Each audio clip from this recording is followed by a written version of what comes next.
आज अति क्षोभर सहित आमको कहवाक पड़ुची जे ओडिशा भारतीय जनता पार्टी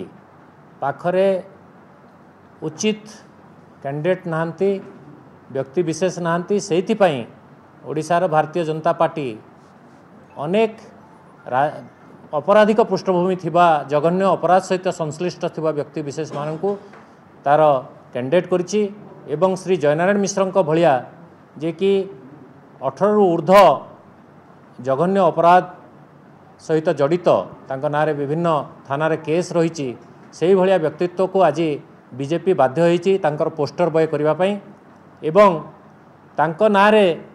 एते अपराधिक पृष्ठभूमि अच्छी एवं विगत 5 वर्ष रे से जेतेबेले भी संबलपुर आछंती किछि ना किछि तांकर अपराध घटेइकरी जाइथिले एवं आज तांको पई तांको दलर जेतेबेले कर्मी माने भोट भिक्षा करिया पई जाउचंती निश्चित भाव में मु जानी पारुची जे से माने लज्जित अनुभव करथुबे एवं किछि दिन पूर्वरु भारतीय जनता पार्टी गोटे चार्जसीट दाखल करथिला सेइथिरे एई सब जिनस को मध्य सेथरे स्थानित करिवार दरकार थिला लोकलोचन को एई सब जिनस भी जिवार दरकार अछि एवं एमिति अपराधिक पृष्ठभूमि थिबा व्यक्ति विशेष श्री जयनारायण मिश्र भलिया अपराधिक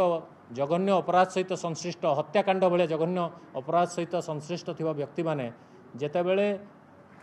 भारतीय जनता पार्टी ओडिशा शाखार तांकर स्टार कैंडिडेट होइचंती सेटा निश्चित भाव में जनमानस को आंदोलित करथबो एवं ओडिशार जनसाधारण तथा संबलपुर भोटर भाई भौणी माने यार उचित जवाब आगामी निर्वाचन रे रखिबे बोली आमे आशा और विश्वास रखुछु।